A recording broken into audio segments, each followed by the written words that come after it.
Sahabat Pusaka, selama 30 menit ke depan kami akan mengajak Anda untuk mendalami seputar seluk-beluk Pusaka Nusantara ya.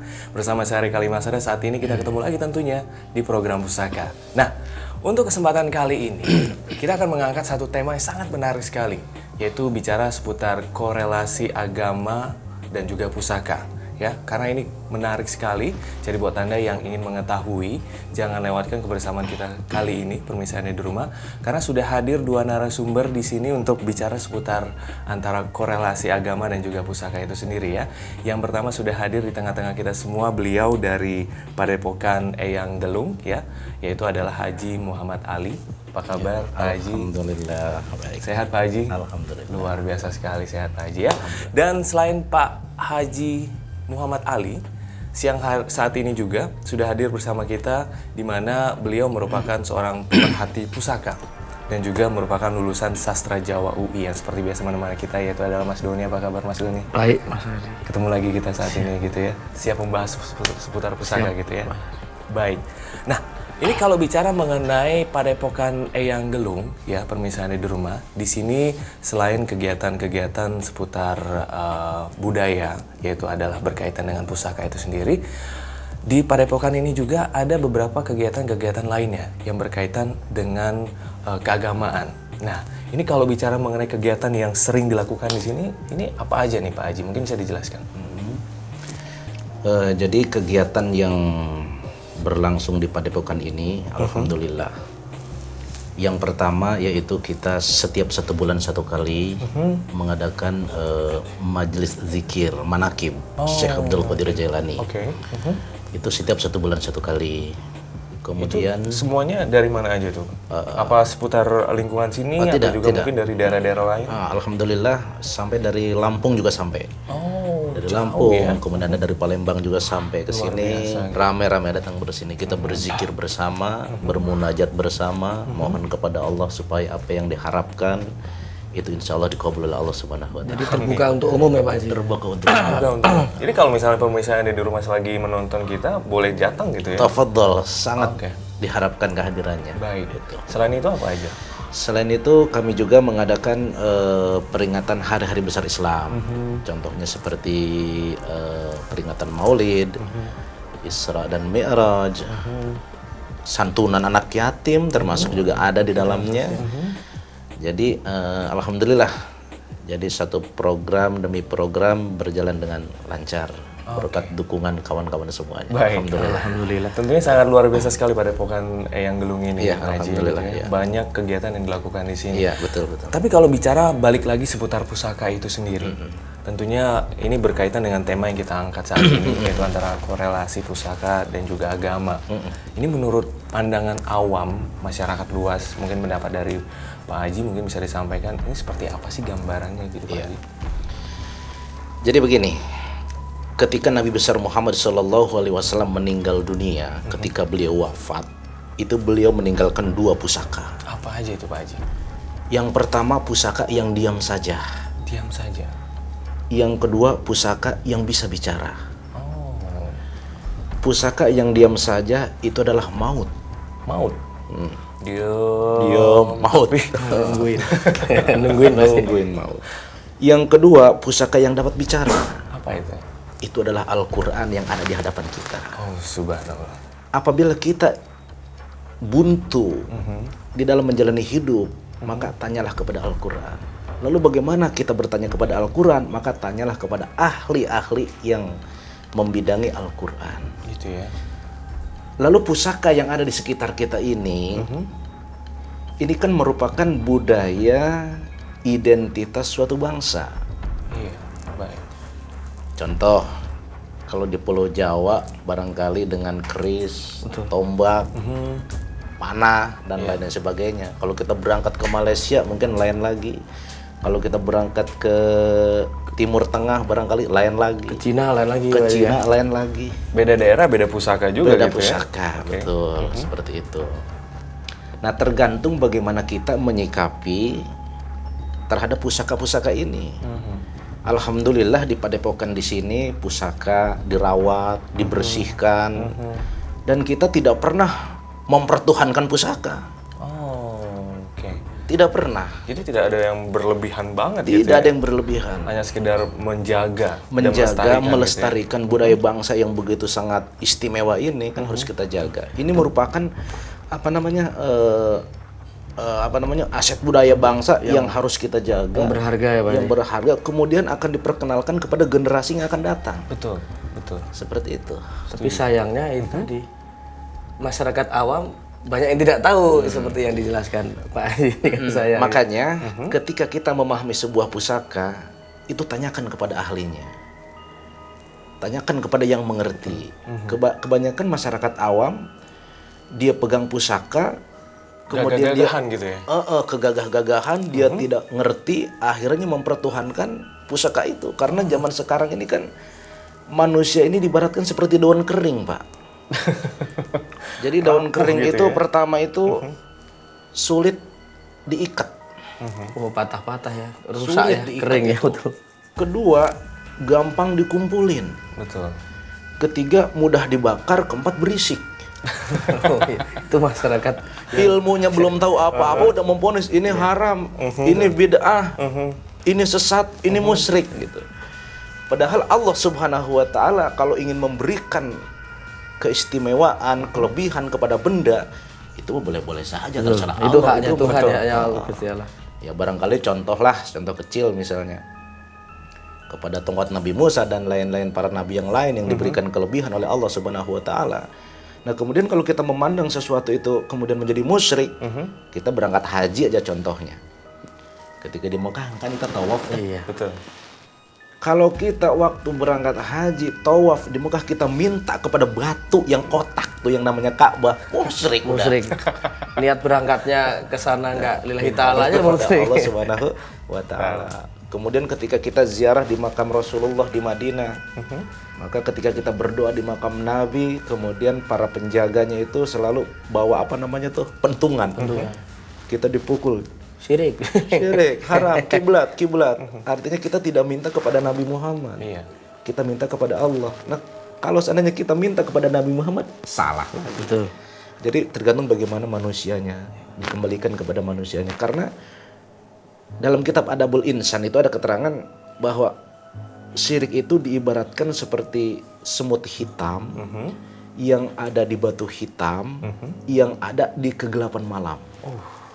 Jadi benar-benar itu gelap sekali gitu. Gelap sekali enggak kelihatan. Jadi nggak ada pandangan buat itu gitu Pak Haji ya.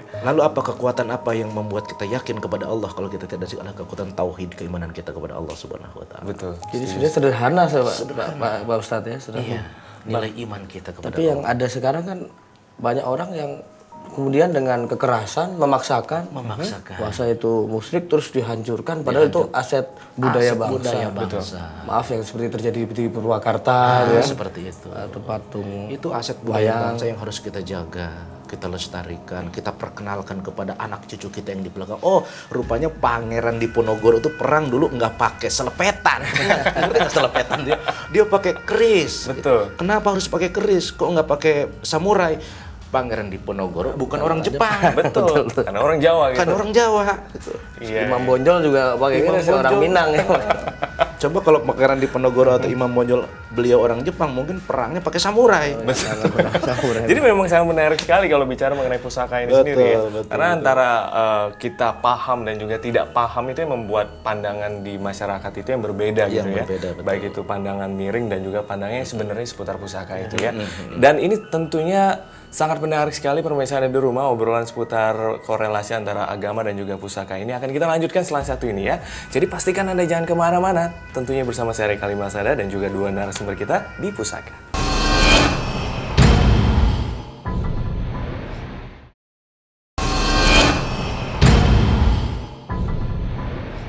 Sahabat Pusaka, kita masih bersama Anda tentunya, saya Reka Limasada dan juga dua narasumber kita yaitu Pak Haji Muhammad Ali dari Padepokan Eyang Gelung dan juga Mas Doni ya, yang merupakan pemerhati seputar pusaka. Dan kita masih membahas seputar bahasan kita antara korelasi agama dan juga pusaka. Dan ini sangat menarik karena tadi sudah sedikit banyak sudah dibahas oleh Pak haji, mengenai antara pusaka dan juga agama, pandangan orang mengenai pusaka itu sendiri, baik itu yang awam, baik itu juga yang miring gitu ya. Nah, ini menariknya adalah dimana mungkin banyak orang yang tidak memahami seputar pusaka itu sendiri artinya sebenarnya. Bukan begitu Pak Haji ya. Tapi kalau bicara mengenai pusaka-pusaka yang ada, itu pastikan memiliki kisah-kisahnya sendiri gitu ya. Tapi mungkin Pak Haji ada gambaran atau mungkin punya pengalaman cerita seputar kisah-kisah yang ada seputar pusaka. Mungkin yang ada di sekitar sini mungkin juga boleh dibagi pada kita semua yang ada di sini. Ya. Kita flashback dulu ke belakang ya. Mengenai masalah pusaka ini. Mungkin kita semuanya tahu bagaimana Allah memberikan keistimewaan, kelebihan kepada Nabi Musa alaihissalam. Iya. Beliau punya tongkat, selain di dalam Al-Quran itu dijelaskan bahwa bisa berubah menjadi ular yang sangat besar. Betul. Juga tongkat Nabi Musa itu juga bisa membelah laut. Kemudian, dan masih banyak lagi kisah-kisah daripada para rasul, termasuk sahabat Nabi yang bernama Khalid bin Walid kalau tidak salah. Ketika beliau berperang, di tengah berkecamuknya perang, itu kopiah beliau atau tutup kepala beliau itu jatuh. Ketika jatuh, dia ingin mengambil, dia ingin turun dari kudanya untuk mengambil tutup kepala itu. Iya. Kemudian sahabat yang lain memperingatkan, jangan berbahaya, nanti kamu bisa terbunuh. Betul. Oh tidak bisa, saya harus ngambil itu. Kalau bahasa sekarangnya seperti itu. Kalau itu bahasa Arab ya. Nekat. Diartiin seperti itu gitu ya. Akhirnya dia turun dari kuda, kemudian diambil kopiahnya tersebut, dan alhamdulillah dengan izin Allah Subhanahu Wa Taala beliau tidak terbunuh, kemudian meneruskan peperangan. Tidak luka sama sekali. Tidak luka sama sekali. Emang ada apa di sini? Kemudian setelah selesai perang, kemudian ditanya, "Hai Khalid, kenapa sih kamu begitu istimewa ngambil kopiah kamu yang terjatuh, padahal di situ kalau seandainya kamu bisa terbunuh, mungkin terbunuh." Padahal beli lagi bisa ya. Bisa kalau zaman sekarang. Tapi apa jawab beliau? Saya menghormati kopiah ini, kenapa? Karena di dalam kopiah ini atau di dalam tutup kepalaku ini ada sehelai rambut Rasulullah Sallallahu Alaihi Wasallam. Subhanallah sekali. Jadi, Ya kan? jadi kalau tidak salah memang tradisi Nabi dulu sehabis berhaji mencukur rambutnya, kemudian dibagikan ke sanak kerabat dan sahabatnya. Sampai sekarang pun peninggalannya masih ada, terutama ya? di Mesir ya? di Mesir, di Turki atau di khalifah-khalifah Toriko. Betul. Sampai pedangnya Rasulullah pun ada, yang dinamakan pedang Zulfikar itu kan. Seperti itu. Jadi fenomena pusaka ini sebenarnya sah-sah aja dari zaman dulu, bahkan dicontohkan oleh kisah para nabi juga. Sekarang kalau kita berbicara musyrik kepada selain Allah, jangankan kepada pusaka-pusaka seperti ini, kepada ilmu, kepada teknologi, kepada uang, bisa saja terjadi. Oh, saya kalau bukan karena Duit ini, berarti sudah mempertuhankan. Oh. Itu kalau bukan karena saya, gedung bertingkat itu nggak bakalan jadi. Jadi Teknologi. mengaku Tuhan juga ya. Mengaku dirinya. Jadi tabirnya itu tipis Pak Haji ya. Tipis sekali. Seperti itu.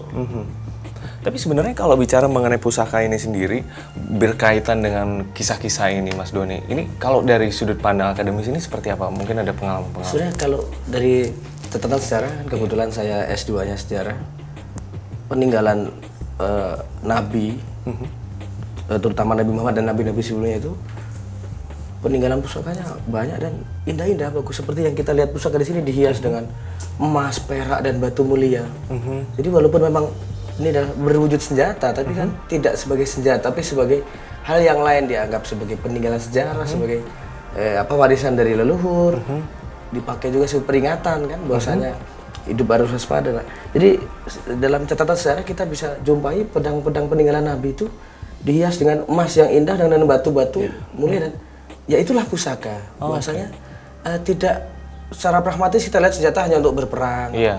Karena Nabi juga tidak pernah berperang, walaupun Nabi membawa senjata, dan itu senjata juga diwariskan dari leluhur. Jadi memang catatan sejarah dunia dipenuhi oleh peninggalan pusaka-pusaka dari masa lalu, terutama dari kita bisa lihat dari kisah para nabi dan terutama juga kalau di Pulau Jawa masuknya Islam para wali. Oke. Itu kita kalau di Jawa ada 9 wali, sebenarnya banyak wali ya, tapi itu yang di dalam majelis Demak itu 9 wali itu punya pusaka masing-masing, tapi tidak diarahkan musyrik karena memang dari zaman dulu seperti itu sebagai kembali ke kita ya Pak Ustadz ya. Sebagai alat. Tapi sebenarnya pusaka itu kan bukan gambarnya seperti harus sekedar pedang, Ya, keris. seperti rambut tadi. Bentuk-bentuk yang lain juga bisa menjadi sebuah pusaka gitu. Rambut Ya? Nabi tadi kan Ada sebuah berupa pengalaman ya, pengalaman saya itu. Jadi kalau kata orang Sunda, saha anu matuh pasti mati. Apa itu, Pak? Contohnya begini, pisau semakin diasah setiap hari maka akan semakin tajam. Betul. Ini ada satu pengalaman. Pada waktu itu saya ditelepon oleh salah seorang manajer di sebuah pusat perbelanjaan. Sebuah tempat lah ya gitu ya. Tapi tidak saya sebutkan ya. Pada waktu itu terjadi kesurupan berjamaah. Jadi bukan sholat berjamaah, saya sekarang kesurupan berjamaah pun ada. Bisa ya? Masal gitu. Bukan Wah, cuma luar biasa sunatan yang masal. Yang uniknya mas, yang kesurupan Ini disebabkan- ceweknya cantik-cantik. Astagfirullahaladzim. Ini luar biasa. Milih itu. Milih. Manusia tuh. Milih. Jadi bukan manusia aja yang bisa milih. Pada waktu itu saya sedang sholat asar. Pada waktu sholat asar saya pakai minyak wangi yang sering emang saya pakai buat zikir. Oh. Saya nggak bawa tombak yang begini, enggak. Enggak ya? Pakai minyak wangi itu Pak Cukup. Ustadz ya. Karena minyak wangi itu selalu saya pakai ketika saya sholat atau berzikir saya pakai. Kemudian dengan minyak wangi itu refleks saya bawa, saya kantongin. Oke. Begitu sampai di tempat itu di lantai 4 saya keluar dari pintu lift itu kurang lebih hampir 30 orang Lagi kesurupan. lagi kesurupan. Perempuan Masal. cantik semua. Perempuan cantik Semua perempuan? Perempuan semuanya. Dan cantik. Dan cantik. Pasti jinnya ini laki nih pasti. Dia laki. Dia biang kerok. Kemudian saya berpikir, ya Allah, ternyata bukan sholat berjamaah saja yang bisa, kesurupan berjamaah pun bisa. Iya. Saya tidak mengeluarkan pusaka apa-apa, saya bermunajat kepada Allah, yang saya pegang hanya minyak wangi. Minyak wangi. Begitu saya samperin yang sedang kesurupan, saya keluarin minyak wangi. Maksud saya supaya wangi gitu. Begitu saya buka minyak wangi, begitu saya mau olesin, apa dia bilang, kata jin yang ada di dalam raga berkomunikasi. orang itu. Bisa dibayangkan mas, seorang gadis berusia antara 18-20 tapi suaranya seperti kakek-kakek yang Berat berumur gitu ya? 70 tahun. Suara orang sepuh gitu. Begitu saya keluarkan minyak wangi itu, kemudian apa dia bilang? Saya nggak mau pakai itu, saya mau keluar sendiri aja. Oh. Iya. Saya mau keluar sendiri aja. Ya udah silakan sampai keluar.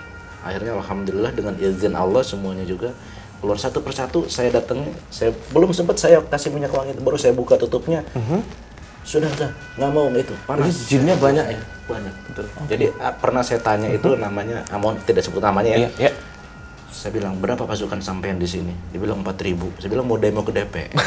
Banyak. Nah, itu DPR satu alam pelajaran jin, buat kita ya. Jadi pusaka-pusaka yang ada itu bisa bentuknya macam-macam, gitu. Tergantung bagaimana. Coba kalau seandainya misalnya pada waktu itu ditanya sama Mas, Pak Haji kok bisa seperti itu? Iya karena minyak wangi ini. Salah kita. Atas izin Tuhan. Ini kan berarti kalau dari saya ambil dari ucapan Ustadz itu sebenarnya pusaka itu sebenarnya media ya. Media dari suatu berkah atau kedekatan kita kepada Tuhan. Karena itu minyak dipakai untuk zikir dan wirid doa. Itu menjadi media. Sebenarnya juga pusaka ini kan dibuat oleh empu dengan sebagai media doa-doa para empu itu. Betul. Jadi sebenarnya prosesnya mirip. Menjadi pusaka itu mirip sebenarnya. Jadi pusaka itu bisa dalam bentuk apapun gitu ya. Karena hanya media ternyata. Betul. Dan mudah-mudahan ini bisa menjadi satu gambaran lah buat kita semua bahwa yang namanya pusaka itu bukan menjadi satu hal yang harus diagung-agungkan gitu ya. Tapi bisa menjadi sebuah perlu media. diagungkan adalah ini. Al-Quran pasti. Sadaqallahul azim. Maha benar Allah dengan segala. Azim itu artinya yang maha agung. Ini azim, jimat itu dari azim. Luar biasa. Ini yang paling hebat, luar biasa. Luar biasa. Dan lebih luar biasa sekali pemirsa Anda di rumah kalau misalnya Anda jangan kemana-mana. Karena setelah yang satu ini kita masih akan terus membahas lebih dalam lagi mengenai korelasi agama dan juga pusaka. Tentunya di Pusaka.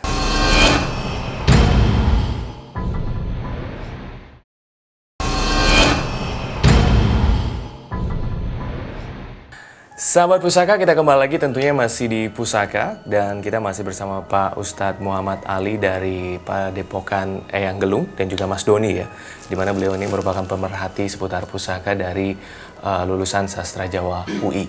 Dan kita masih mengangkat tema seputar korelasi antara agama dan juga pusaka itu sendiri. Sedikit banyak kita udah bicara ya, antara hubungan korelasi antara pusaka dan juga agama itu mengenai sirik dan juga enggak, itu sebenarnya sangat tipis sekali gitu ya Ustadz ya. Tapi kaitannya dengan agama ini Ustadz, mungkinkah ada dalil-dalil khusus yang mengangkat seputar pusaka itu yang mungkin Pak Ustadz bisa bagi kepada kita saat ini? Ya, jadi kalau dalil yang menekankan kepada kita agar kita tidak mengkultuskan, agar kita tidak mempertuhankan pusaka, baik itu pusaka yang berbentuk barang, kemudian teknologi, ilmu dan lain sebagainya, memang ada larangan dari Allah Subhanahu wa taala. Kata Allah di dalam Al-Qur'an, di dalam surat An-Nisa ayat 116, Allah berfirman, a'udzubillahi minasyaitonirrajim. Bismillahirrahmanirrahim.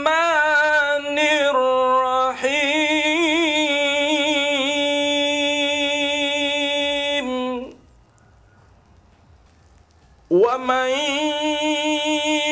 yushrik billahi faqad dhalla dhalalan ba'ida. Sadaqallahul aliyul azim. Enak nggak Mas? Luar biasa. Lagi Pak Ustadz. Kok kayak apa kayak nambah? Jadi kata Allah Subhanahu wa taala, barang siapa yang berbuat kemusyrikan, mempersekutukan Allah Subhanahu wa taala,